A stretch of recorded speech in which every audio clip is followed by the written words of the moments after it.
کہ ہم اچھا کریں گے اللہ کی طرف سے اچھے فیصلے آئیں گے. ایسا نہیں ہو سکتا کہ اللہ تعالیٰ ہم برا کریں، ہم اچھا کریں اور اللہ ہمارے ساتھ برا کرے. وَمَا أَنَا بِظَلَّامٍ لِّلْعَبِيدِ. رب کریم فرماتے ہیں میں بندوں پر ظلم کرنے والا نہیں ہوں. أَفَنَجْعَلُ الْمُسْلِمِينَ كَالْمُجْرِمِينَ. کیا تم یہ سمجھتے ہو کہ جو مجرم ہیں اور جو فرما بردار ہیں برابر کر دوں گا؟ مَا لَكُمْ كَيْفَ تَحْكُمُونَ. کیسے فیصلے کرتے ہیں؟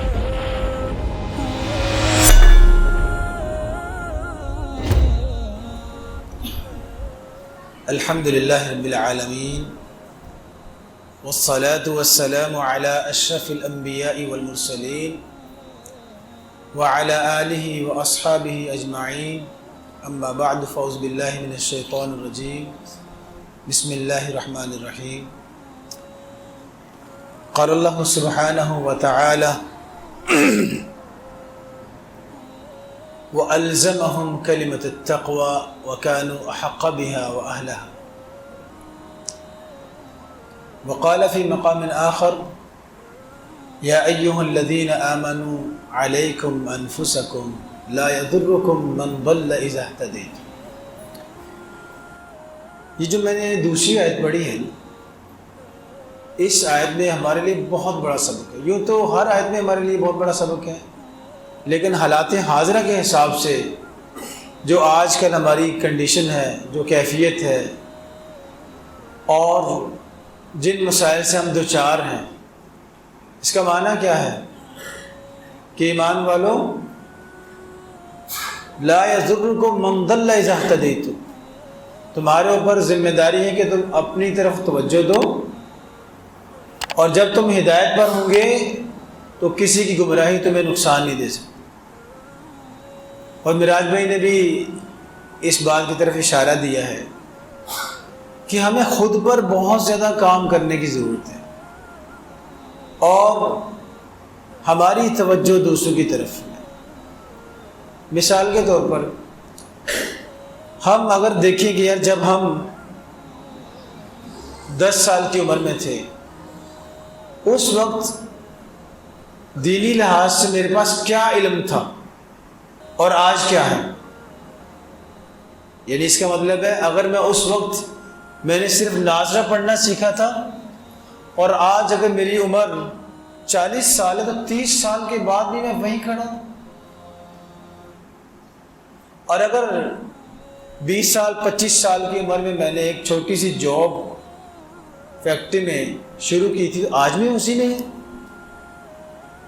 دنیاوی لحاظ سے بھی ہم بہت پیچھے ہیں، دینی لحاظ سے بہت پیچھے ہیں. 25 سال کی عمر میں جب میں لوگوں سے بات کرتا تھا، مجھے بات کرنے کا میرا انداز ٹھیک نہیں تھا. آج بھی میری وہی حالت ہے. ہمارے ایک استاد ہیں، وہ کہتے ہیں کہ بات کرنی تو سب کو آتی ہے، 2 سال کے بچے کو بھی بات کرنی آتی ہے، لیکن کب بات کرنی ہے، کیا بات کرنی ہے، بعض اوقات بڑھاپے تک اور موت کے وقت تک انسان کو بات کرنی نہیں آتی. بہت سارے ایسے بچے ہیں جنہوں نے اپنے والدین کو، خصوصاً والد کو، گھر سے نکال دیا. ٹھیک ہے، انہوں نے بہت برا کیا، ایسا نہیں کرنا چاہیے. ایسی اولاد نافرمان ہے. اللہ تعالیٰ انہیں، جنہوں نے ایسا کیا ہے، ہم تو دعا کرتے ہیں اللہ نے ہدایت دے اور معافی فرما دے. لیکن حدیث کی روشنی میں انہوں نے اتنی بڑی برائی کی ہے، کبیرہ گناہ کیا ہے. اور نبی صلی اللہ علیہ وسلم کی حدیث تو یہ ہے کہ اللہ تعالیٰ ناراض ہو جاتا ہے. جس کے والدین ناراض، اللہ ناراض. میں آپ کو ایک واقعہ سناتا ہوں کہ ایک شخص سے میں دودھ لیا کرتا تھا اور اس کے پاس جاتا تھا، تو ایک دن وہ دکان پہ نہیں تھا. میں اس کے گھر پہ چلا گیا، ساتھ ہی کمرہ تھا. میں نے کہا کہ انکل، تو وہ بہت رو رہا تھا. اس نے کہا بیٹا بیٹھو. اپنا جسم دکھایا. اس کے بچوں نے بہت زیادہ اس کو مارا، بہت دکھ ہوا. لیکن میں نے اس کے بچے سے پوچھا کہ یار اتنی بے دردی سے تم نے ان کو مارا ہے، اللہ سے ڈر نہیں لگتا تمہیں؟ تو اس نے مجھے کہا کہ یار میرے والد کی زبان ایسے چلتی جیسے کینچی چلتی، اور آج تک ہمیں رسپیکٹ نہیں دی، عزت سے کبھی نہیں بلایا، اور گالیوں پہ گالیاں اور تانے، اور اسی طریقے سے ہمارے نفس کو ہمیشہ مجروح کرتے ہیں. مجھ سے بھی غلطی ہو گئی، میں بھی نہیں رہ سکا۔ عزیز بھائیوں، یقیناً بچوں کو احترام کرنا چاہیے، بچوں کو ایسا نہیں کرنا چاہیے، لیکن یار ہماری بھی کچھ ذمہ داری ہے، ہمیں بھی اپنی طرف دیکھنا چاہیے۔ اور رسول اللہ صلی اللہ علیہ وسلم کی حدیث آپ فرماتے ہیں کہ اپنے اخلاق کو اچھا بناؤ۔ یہ اللہ کے رسول صلی اللہ علیہ وسلم کی حدیث ہے، اللہ کے رسول کا آرڈر ہے۔ بہت اچھی بات ہے، ہم سب سنتوں پر عمل کرتے ہیں۔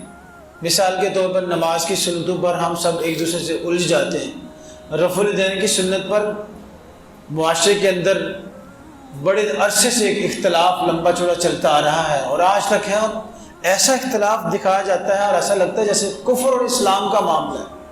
میرے بھائی، اگر کوئی شخص اس لیے نہیں کر رہا کہ اس کے بڑوں نے تربیت یہ کی کہ بھائی یہ رفع الیدین ہے ہی نہیں، اور انہوں نے باقاعدہ اس کو دلائل دکھائے، ضعیف حدیثیں تو ہے نا، صحیح حدیث تو ہمیں نہیں ملی لیکن ضعیف حدیثیں تو ہے نا، ان بیچاروں نے ساری زندگی یہی دیکھا ہے کہ بھئی ہمارے بڑوں نے کیا ہے، اور رفع الیدین جو ہے اس کے بارے میں حدیثیں بھی موجود ہیں۔ اب ان کو کیا پتہ کیا ضعیف اور کیا صحیح، ٹھیک ہے؟ لیکن کبھی ہم نے یہ سوچا کہ اللہ کے رسول صلی اللہ علیہ وسلم نے حکم دیا ہے کہ اپنے اخلاق کو اچھا بناؤ، لیکن 25 سال یا 20 سال کی عمر میں، 15 سال کی عمر میں جب ہمیں شعور آیا، مرنے تک ہم نے یہ نہیں سیکھا کہ یار بات کیسے کرنی۔ کسی مسجد میں خطبہ دیتے وقت بعض اوقات ایسے مواقع بھی ہم نے دیکھے ہیں کہ لوگ سوال کا انداز ہی عجیب سا ہے، لوگوں کی بات کرنے کا انداز عجیب سا ہے۔ ایک دن مجھے ایک شخص کہہ رہا ہے، قاری صاحب کدھر پھردے پہ ہو، کدھر پوندے پہ ہو، یعنی کہ انداز دیکھیں آپ، کدھر گھوم رہے ہو۔ مجھے بڑا تعجب ہوا کہ یار بندہ کسی طریقے سے بات کرتا ہے، ٹھیک ہے ہم برداشت کرتے ہیں، اچھی بات، لیکن ہر بندہ برداشت نہیں کرتا۔ ہماری اولادیں دیکھ رہی ہیں کہ علماء کرام کے ساتھ کیا سلوک ہو رہا ہے، تو ہمیں اپنے اخلاق کو اچھا کرنا ہے۔ میں ایک مثال سے اپنی بات کو واضح کرتا ہوں، ایک واقعہ سناتا ہوں بھائی کو، اور تحریری طور پہ میرے پاس واٹس ایپ پہ آیا، اور ابھی میں صرف جس موضوع پر بات کرنا چاہتا ہوں وہ یہ ہے کہ بھائیوں ہمیں سب سے پہلے اپنی اصلاح کرنی ہے، اپنی اصلاح کرنی ہے، اپنی طرف توجہ ہی نہیں ہے۔ اللہ اکبر۔ ایک تحریر میرے پاس آئی واٹس ایپ پہ اور مجھے اچھی لگی۔ وہ کیا تھی کہ ایک شخص اپنے امام صاحب کے پاس آتا ہے اور آ کر کہتا ہے کہ امام صاحب میں کل سے مسجد نہیں آؤں گا۔ کہنے لگے یار خیر ہے، اتنا بڑا فیصلہ؟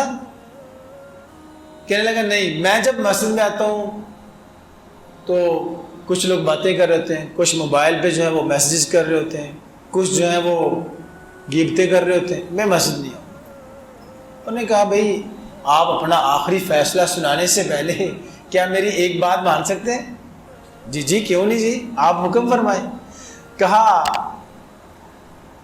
امام صاحب ساتھ ہی ان کا کمرہ تھا، وہاں سے پانی کا ایک گلاس لے کر آئے۔ آپ لوگوں نے بھی شاید یہ تحریر پڑھی ہو، واٹس ایپ پہ بڑی جو ہے وہ گردش کر رہی تھی۔ امام صاحب نے وہ پانی کا گلاس اس کو پکڑایا اور کہا یہ پانی کا گلاس لے لیجئے اور مسجد کے اندرونی حصے کے 2 چکر کاٹیے، اور ہاں پانی کا ایک قطرہ بھی گرنے نہ پائے۔ اس نے کہا یہ بھی کوئی بات ہے۔